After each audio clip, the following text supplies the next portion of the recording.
nice to get to be here and to meet all of you. And San Antonio is a great city. I love it here.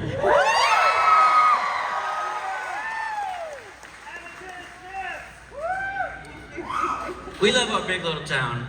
Thank you guys so much for being here. In case you couldn't hear it, this little kid over here said, "Hey, now you have the high ground."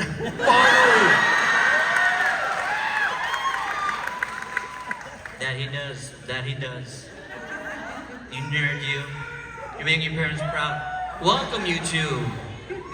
My goodness, do you guys ever get tired of that? Seriously. That never gets old. I mean, that's what it's all about. You know, it's a thrill to get to be a part of Star Wars and to get to play these great characters, but to come here and get this type of reception is really special, so thank you.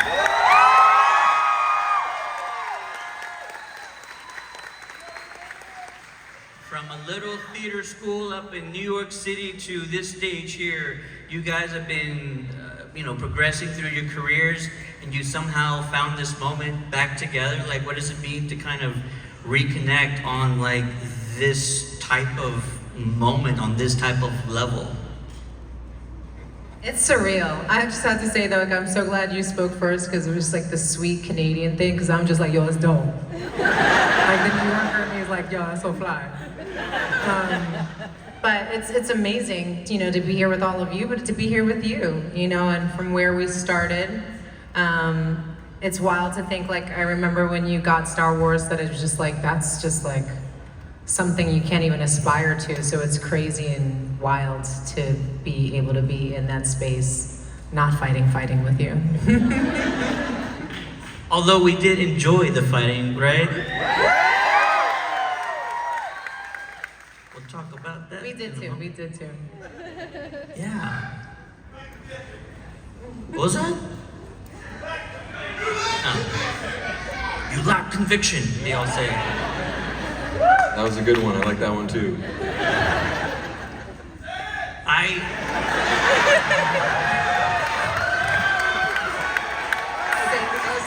That's not how this goes. Yeah. Hang on now. I was so surprised to hear that even before like the first episode of The Mandalorian even started filming, like Filoni already had you pegged for Ahsoka. Like he already knew, and that's what I love about Filoni, is like he had this whole trajectory planned out, and he knew Ahsoka was coming into the fold, and like you were already at the top of the list. Maybe you're the only list. Like how does it feel to kind of already be kind of set up for all that stuff? It's wild. I mean, he had wanted to make her live action for a really long time, and then they started working on Mandalorian, and he knew he wanted to potentially bring her in, her age and where she'd be at in the storyline. But they wanted to do that first season first, and he was kind of just getting into that space of doing live action, which he had never done before. And, Boss Logic had put that piece out, and so, it had kind of been stirring for a couple years in the online space, and the fans kind of kicking in and kicking it about. So as they were working on it, it was sort of just like in the back of his mind. So when he actually first called me with John, there had been all of these drawings he had already made of me as Ahsoka that were just like on the walls and all around, as he was like, hey, so we're just wondering if you'd be interested. And it was like, let me think about that. Like, oh wait, I have been thinking about it for years, actually. That's so funny. Yeah, I'm so excited about this possibility. And I keep looking at like, your phone gives you these images of, this time several years ago. And I was going through security, and this guy in security was saying, oh my God, I love Ahsoka so much. And I was like, oh, look at the photo that just popped up. And it was me in a costume that was what was gonna be the Ahsoka gray costume, but it still wasn't fully gray. It was just all these different colors and materials, and it was kind of the shape of what it would turn into. And me and Dave and John, and the guy's like, it was like really good BTS that I'd never be able to post online, but he got to get a look at just because it popped up on my phone. And it was like, The look and grin on my face, I just can't believe I didn't cost myself the job with the exuberance that I kept showing every day. Like I literally was doing jumping jacks, and I was like, they're gonna fire me. I'm way too excited. And Hayden, the return of Anakin started with the Kenobi series. Did you guys watch that?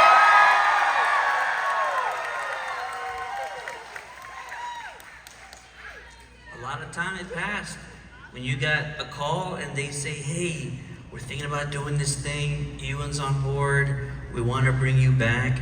Is it surreal? Is any part of you nervous? Can I do this again? Were you hesitant at all, or were you just like, I'm ready, let's do this? Yeah, no, there was zero hesitation. I was elated to get the phone call. You know, I was aware about the Obi-Wan project and that Ewan was coming back to Star Wars, and I was so happy for him. And I wondered if there was maybe going to be an opportunity for me to come in and join him. But yeah, it was a great phone call to get, and you know, to get to come back and do more with a character that I love so much and that has had such a massive impact on my life was just a real privilege.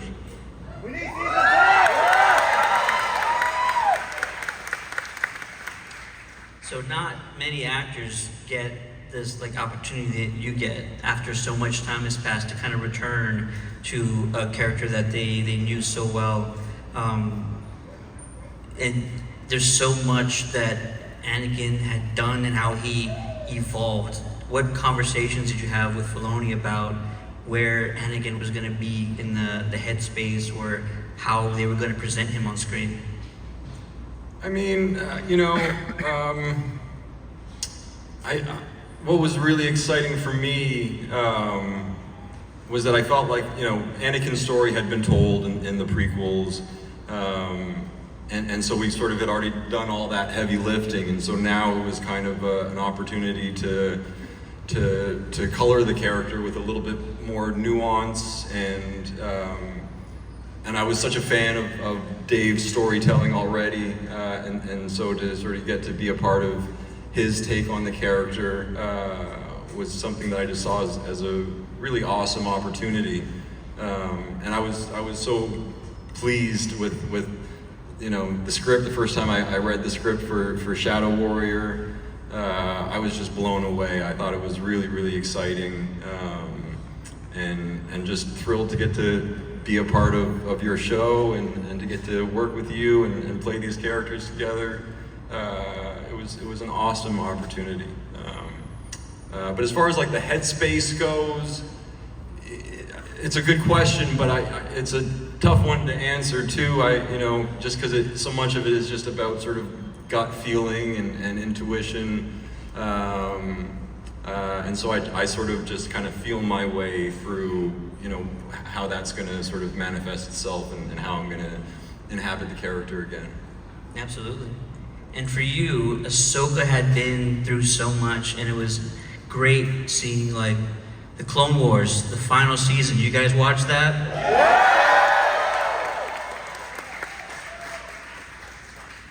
It kind of showed the potential of how like epic and how much drama you can put into like an animated project.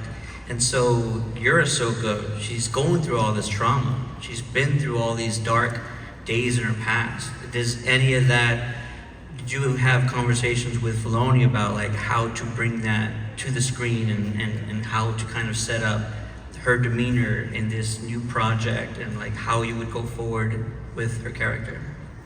Yeah, I think we had a lot of discussions around her stoicism sort of at that time in her life, and how she's chosen to be a loner, and she's had a lot of things that had weighed on her for a long time and kind of kept in the back of her mind. And you would have these like little instances, when she comes across Grogu and the opportunity to train him, and her hesitancy, because of what she sees in him, but also what she fears in herself. And it was something so delicately kind of played with in those initial moments with her, because it was, when I signed on to do her, it was just for that one episode, you know? It was just a trial. You had no idea it was more. Yeah, it could go further, it could not. Like, it literally was just, you know, this is The Mandalorian. I was doing an episode on that show, you know, and then we got to come back around with Boba. But, you know, it wasn't like when I first signed up that it was this guarantee I was gonna have my own show or do any of those things. And I think it was, you know, a trial for all of us to just see, you know, and also for the audience to really see if they wanted to continue this story with her. I was so excited that Ahsoka lived and that she got to have a new adventure, and that I got to put on this outfit that wasn't just a cosplay experience, but was a new look and a new journey for her. But to get to this point where we get to the end of Ahsoka now and see her with a Padawan and see her, you know, reflect on that past and come to terms with it in a way she has not been able to for all these decades, you know, I think is just gets me so excited about where her story could go. I think there's a more levity, there's a bit more peace, you know, and as you know, Thrawn is on the loose, so it's not like there isn't any less chaos or stress. But, you know, maybe she can be a little bit more present now and face whatever that holds in the future without so much of that negative pull from the past. So going back to something you said, you thought this was just gonna be like a one-off or like a short cameo. He told me, he was like, you could try this out, and it could be more, it could be less, like, you never know. I was like, okay. It was the fans that helped get you your own TV show, is that what you're saying? I mean, come on, y'all, I appreciate you so much. It's a team effort, go team. You folks have more power than you know. That's all I'm trying to get at. You show your love, you show your support, and great things can happen. I'm so strong with y'all, I don't know. Clearly. You guys, I've loved like a lot of your work in the past, especially... Not all of it, but just a lot of it. But that's good, those are good odds. It's a good percentage. I only said it because I haven't seen all of it. Clearly, it's like, and it's good, okay. It's all right, because only my mom likes Pluto Nash, so it's all right. You don't want to watch that one. There's a couple on the list you could just skip for sure. No. Eddie You don't Murphy. even remember. Eddie Murphy. Like, your brain like just erased it. I've seen Pluto Nash. Eddie Murphy, right? There you go. I was actually going to say, I worked, my first job ever was a movie theater, and in the movie, well, while I was working there, Jumper came out.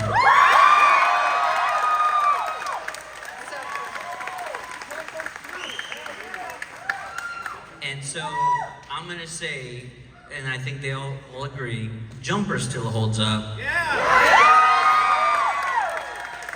And you were so amazing in that, and like it's just, you hadn't seen a lot of movies with somebody so young and having powers where they're not just using them for good. Sometimes you just do using your powers to just survive. And I just want to hear from you. What do you remember from that experience, or what are some of your fondest memories from being on that set? Yeah, I love that film. I love making that film. You know, it was sort of a different take on a superhero story, which I enjoyed. And we traveled all around the world to all the locations that you see in that film. But what was most significant for me personally is that I met the mother of my daughter, and so it actually gave me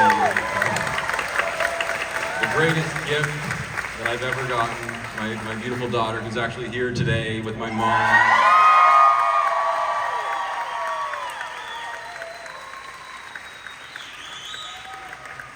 Hey, kiddo. So yeah, it was a great film for me, and will always hold a very special place in my heart.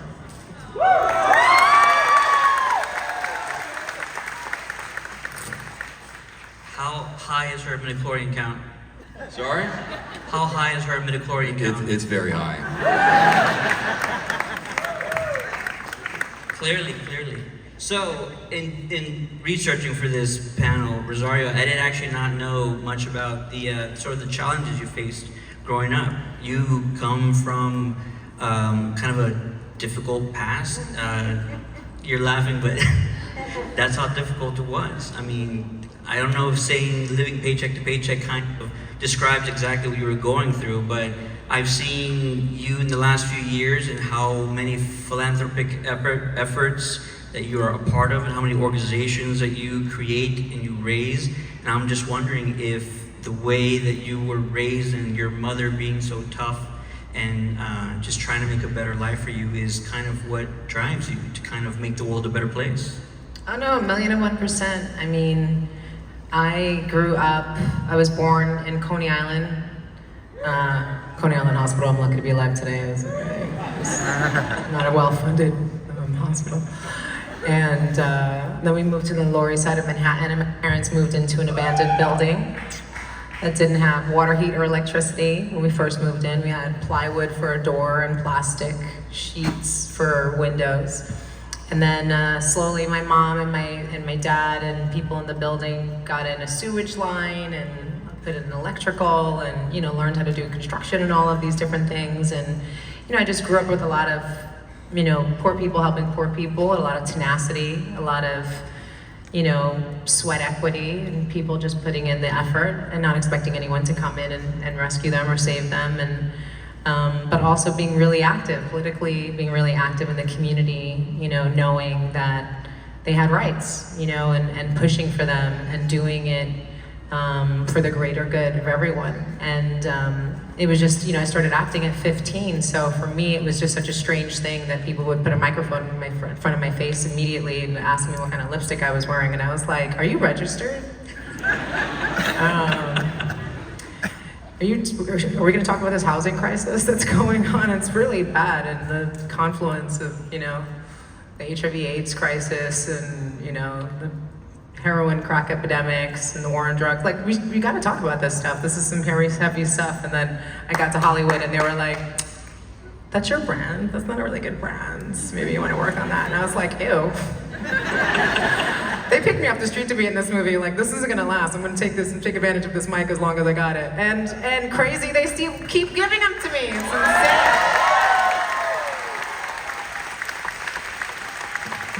So, yeah.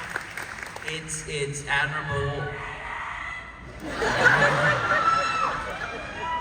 It's extremely admirable, and it's Me too, I love you, Hayden. I think we all do, yeah.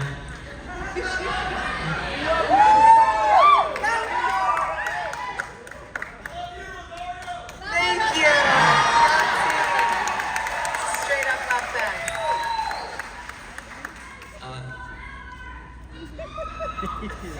Continue doing what you're doing, because I know there's folks out there that it means so much to. I saw your panel at South by Southwest.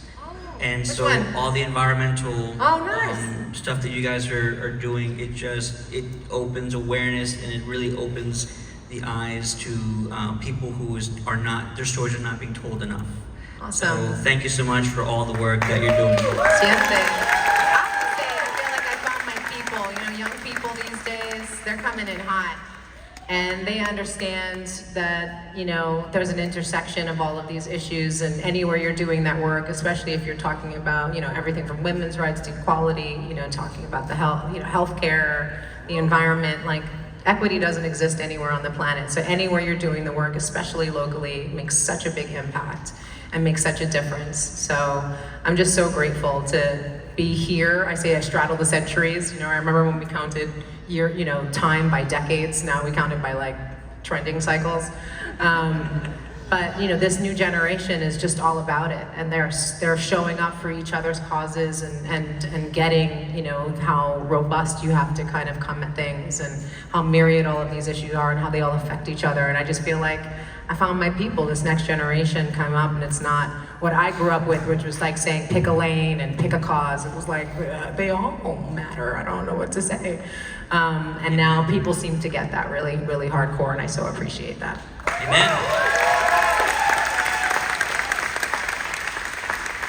Hayden, I love learning how family-oriented you were growing up, and I found this fascinating story about how you and your brothers celebrated birthdays. Can you please tell us all about that? Yeah, it was a little bit later on when I was like 19, 20 years old. Maybe it was for my 20th birthday, actually. My brother, quote unquote, kidnapped me very early in the morning, and he and a friend of ours took me somewhere far away. We were in the car for a while. I wasn't sure where we were going, and we ended up going on a really fun dirt bike trip, and so it sort of became a tradition for us where you know, the morning of the person's birthday, we'd wake the person up really early in the morning and then go on some fun adventure somewhere. And that lasted for I don't know, 3 or 4 years. And that sort of started my love of riding dirt bikes, which I still do on my farm. And but as a kid, my birthdays were very sort of normal birthdays, you know. The kidnapping came later. Yeah, that came later on. Yeah. Your daughter, is she gonna start learning how to ride a dirt bike anytime soon? I would love that. She's been on a dirt bike with me. I've got pictures of her as a little baby riding around on the dirt bike with me. And she can ride an ATV. She's driven my UTV by herself. Not by herself, but you know, in the driver's seat. He read that back because he's like, there's Pedals security. and the driving and everything. Yeah, so I'm starting her early for sure. I'll bring it back to Ahsoka because I know that's what they want to hear about. You specifically, when you learned that you were not only getting your own show, but that they're bringing Hayden back as well, like what was your reaction to finding out your brother over here is going to be joining you? Like, better, because I saw Obi-Wan and I was mad jealous. I would have been so in my feelings. Dave knows, because I kept talking about it. Like it was like, come on, he's right there. Like, he's there. Like, what is the problem here? What's going on? It's gonna be expected, like it'll be glaring if he's not in it, like then it's gonna be like what? Like we don't get along or something, like it was gonna cause rumors. I was like, you don't want that kind of press, like. Come on, Dave, come on. Hayden, fans were thrilled to see you come back. You didn't know you were gonna come back after Kenobi, right? No, I didn't know. This is a complete shock, again. Yeah, it was. It was another amazing phone call to get, and I don't know. It was life is full of wonder, and sometimes you have to look for it, and then other times it just sort of smacks you like right in the face. And this was another one of those times where I was like, wow, I'm gonna get to do this with my friend and play these characters together, and it was really special. And I think sort of the whole time we were there doing it, we were just kind of like, pinching ourselves that we were. And each other. Yeah, very fortunate to get to do this together.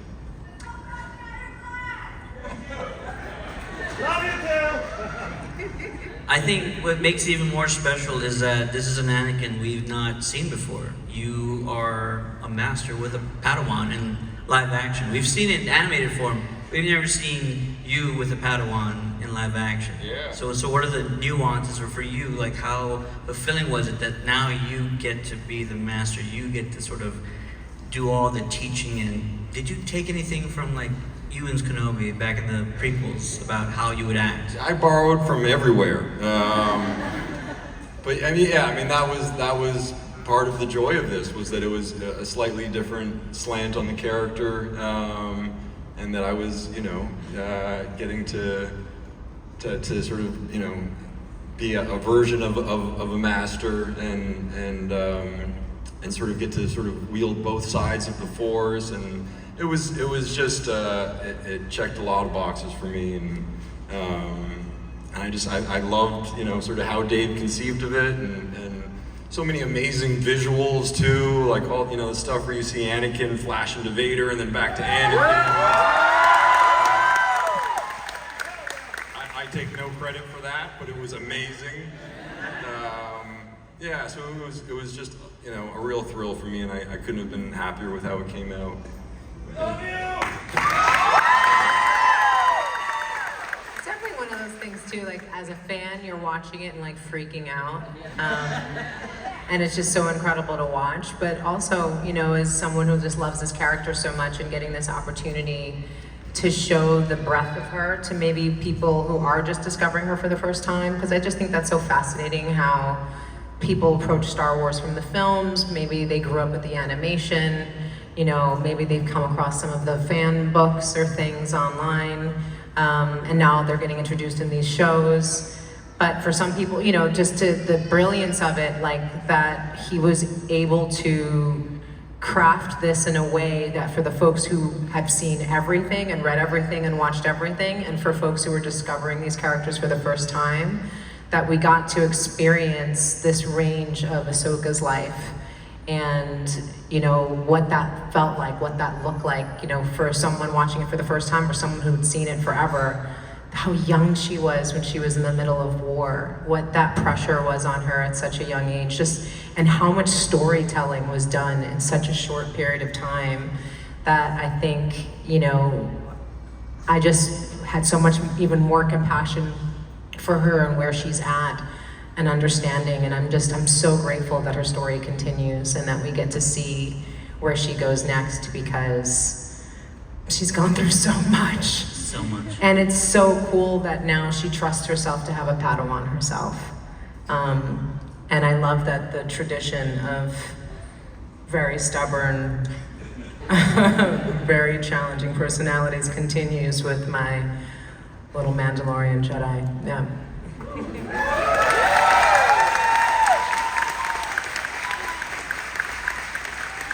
Quite a line of rascals coming from you to meet her. Your character's arc, Ahsoka's arc, is absolutely beautiful. And then Filoni, like you mentioned, for all the fans who we've watched all of the animated episodes and we've been following her character, there's so many things to tie back to, but then there's so many things that were so unexpected.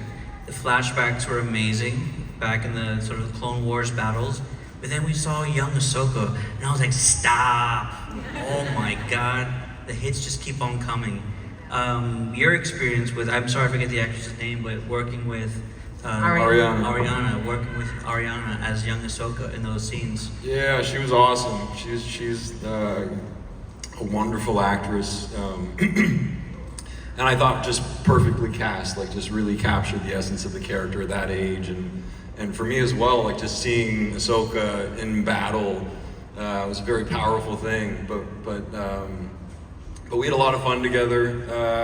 We kind of developed a nice shorthand, and we had like a little secret handshake that we do after every take, and she's doing great. Like you can see her in so much stuff now. And I was just watching this show on Disney Plus last night with my daughter called Liv and Maddie, and she was in that. She was in an episode I saw last night as like, I don't know, she would have been like 6 or 7 years old. So she's doing great and deserves all the success that she's enjoying now. Clap for that. Yes. And then I can't help but call out, like, flashbacks, great. Young Ahsoka, great. Anakin in his Clone Wars armor, and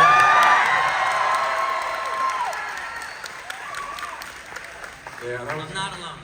that was a bucket list thing for me for sure. That felt good. Thank you. Me too. In Dave Filoni, we absolutely trust that man can do no wrong. Was there a moment in rehearsals or while filming where you guys just knew how special the season would be? Like what kind of show they were really trying to aim for, and just, you know, the quality of it and everything? When there were so many moments watching Thrawn eat his hot dogs backstage. Just, you know, the witches, I mean, it just was, you know, seeing our night troopers, like, I mean, there was some, Shauna would kind of show me just like little things that she wasn't supposed to show me yet, and just be like, look what I made, look at what we're doing. And I would just freak out, just the hints and the playing of the old, we got Jason, like we had space whales, like it was just everything. Like it was so hard not to say anything to other people, you have no idea. It was intense. It was really, really exciting. And yeah, it was so special. I'm glad that we had it. We had to incubate actually, because it was just for us, you know, every single day, being covered up in our big cape hoodie things so that drones that would fly over wouldn't capture it and spoil it for everybody. And and it was really magical. It was a really magical experience. And to see just also how delighted Dave was, that he just got this opportunity to kind of do all the things. And you could see just how ready he was. He packed so much in, and it all made sense, and it all felt good, and it moved well, and the casting was incredible, and everyone's so kind and hardworking and talented and incredible to work with, and the whole environment was just really, really special, and super fun, and I'm so grateful we get to go back and do it again. Yeah.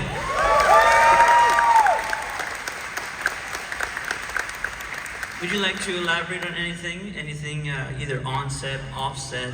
It all felt very special to me. I actually didn't read all of the scripts though, so I was kind of like you guys when the show came out. I was there like tuning in, like what's gonna happen this episode, and so that was good fun for me. But no, it was just being on set. It was very apparent that everything was sort of lining up the way that you'd like it to, and Dave's sort of command of the story and the set just sort of made you aware that you were a part of something that had the potential to be great. And again, it was just a real privilege for me to get to be a part of the show, because I was a fan, and I loved it. Talk to us about Dave. We would love to hear a conversation, some collaboration, or something that will help us kind of understand what type of artist he is, creator, how he thinks, anything like that. I mean, he's a fan first and foremost too, and so he approaches Star Wars with that passion, and he spent so much time working with George Lucas that he's trying to uphold sort of all of the sort of mantles that George put in place, and those things are very important to him, and so that was something that meant a lot to me. But yeah, all of my conversations with him were the way he directs. It's very subversive. He doesn't sort of tell you exactly what he wants. He tells a story and sort of invites you to be a part of this story, and yeah, it was just a great experience. Excuse me, I'm losing my voice a little bit. Texas allergies gets us every time. Yeah, I mean, I feel like every time there's one of those like NDA type things that they give out every time we're gonna do press, and it says don't tell any of the things that happened on set that were personal conversations. I feel like it's pointed at me, because I'm always like, this time Dave said, but it's true, he really does talk in stories, and he's an absolute encyclopedia, and you can ask him anything about the entire breadth of it in the Star Wars universe, and he also knows the Star Trek universe hardcore. I'm just saying, like really, I mean, I'm just saying, he knows his sci-fi, like he knows his thing. Godzilla, don't even get him started. But like, no, it's really, he's just an encyclopedia. He's a fan. He really comes at these things like with a lot of love and care, and curiosity and excitement and exuberance, and he's so present about it. And you could see like every single department, how much they loved him and relied on him and loved, just surprising him and just being as trying to show up as engaged, because he's writing, he's directing, he's kind of building and creating this whole world in conversation with all of us, and we're all just greedy for his time and his energy, and he's always being pulled to the different sets and the different episodes, and we're shooting multiple episodes at the same time, and we've got several different directors working at the same time, and it's unbelievable how much he's juggling at any given moment, and just how kind and chill and fun he is in the midst of it. He really sets the tone. And he always gives that back to George and what that was like working for him. And so it's really beautiful seeing that tradition pass on, as we're literally in a story of master to Padawan. And that constant acknowledgement, that constant like level of just real awe and respect and love is the guiding light for all of us. And I adore him, and I'm so grateful he's at the helm of this. It's what makes it possible for all of us, because it's hard, it's a lot of work. It is not, I'm 4:30 calls in the morning, it's constant. You go on any of the sets, the same set and, studio that we're shooting, that we did, the moon scene with Grogu, the fight with the magistrate, it's like, every day you come in, 24 hours later, you show up on that same studio stage, and it's a completely different planet. It's got a spaceship in it. And then it switches again. Like, there's always someone working at some point, and he really is the person who's guiding that the whole way. And it's miraculous, honestly. Like, it really blows my mind what people are capable of doing, when they have that much love and they have someone so amazing kind of leading the way. Thank you for sharing that.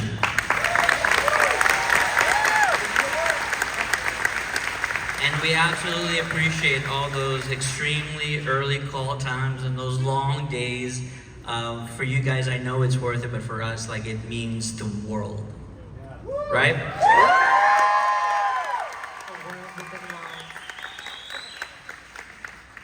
But you guys pulled off this epic lightsaber duel. Do you guys like that? Talk to us about how long you guys trained. Hayden, did you give Rosario tips on how to do certain things or certain moves? What was that process like, getting that down? It's a lot of just time and it's desire and dedication, really. I mean, anyone can do it. You just got to put in the hours. They had a great team of people on this one, led by Ming, the fight choreographer, and she designed some great sequences for us. But you go in every day and you start off very slowly, and you kind of learn the moves, and it's all about your footwork. I'll tell you that. You got to make sure that your feet are doing the right thing, and everything else kind of falls into place. But yeah, it was just too much fun getting to swing a lightsaber with you. At me, with me. Coming in heavy-handed. I've never tried it, but I feel like it also could be slightly dangerous. Accidents might happen. Do you guys have anything like that? We're like, oops, accidentally hit you in the face. Yeah, every now and then you hit someone on the hand, and but the lightsabers now are more forgiving than they used to be. Like back when we were doing the prequels, they were just these metal rods, these metal shafts, and you'd hit someone on the hand, or you get hit on the hand, and it would break your skin, and that doesn't happen so much anymore. So the lightsabers have improved, and they light up now too, which is awesome. Okay, so now follow-up question: who had more accidents breaking skin, you or Ewan? I think we kind of traded back and forth. It was relatively even, but it was just kind of a part of the job, and you on like sort of a very, I don't know, masochistic level, it was like an enjoyable thing, and you kind of you took your marks home and you wore them with pride, and you're like, I earned this, Yeah, I was proud of my shiner. Yeah. You had one too? Just one. Okay. You know what? I mean, going back... No breaking skin, it was just a bruise. Absolutely. Going back to actually that Duel of the Fates, as we all know it. For some reason, that's been coming up a lot recently, and I think I had heard a rumor how long that fight actually is in its entirety. Do you recall actually how long? Because they didn't use all of the footage of the fight, right? Well, Duel of the Fates is episode 1, and I wasn't in that one, but that's right. Right. So, you're right. Revenge of the Sith. Yeah. That we trained for months. We would go out, we filmed those in Australia, and we'd go out 2-3 months beforehand, and spend a lot of time with Nick Gillard, the fight choreographer of the prequels, and that was some of my favorite memories are just going and training with a lightsaber, and then when we actually went to go film it, it was we we spent a decent amount of time doing it. It was like a good, I think, 2.5 weeks of just, you know, getting that fight on film. But we had trained for so long, we knew it really well, that it was a blast to get to do. And I get asked a lot if they sped that footage up, and they did not. That was actually how fast we were going. There you have it, folks. Real time, guys. All right, you actually have more autographs and photos I think you need to take. So we're down to our final question, and it's I saved this one for last because it was the final scene of the finale of Ahsoka. What's that? Why did I jump? Ah, yes. The arrogance of youth. You know, and I also like to think that there was like this sort of, you know, lore within you know, the Jedi, that when Obi-Wan defeated Darth Maul had the high ground, and he did this amazing flip, and so I like to think that they talked about that, and it was like this, you know, big deal. And so like Anakin, in the back of his head, he hears Obi-Wan say like, "I have the high ground." He's like, I'm gonna show him. And it just didn't play out the way he had hoped. And now we know.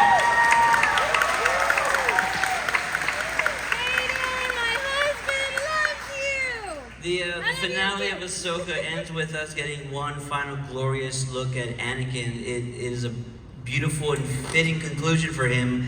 But if Filoni should ever call you again and say, you know what, we got one more idea, would you be open to joining another project as Anakin Skywalker?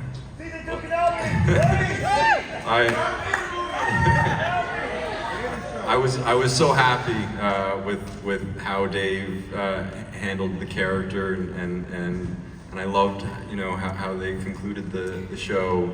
But of course, if he called me up and said, "I want you to do a little bit more," I would be there in a heartbeat.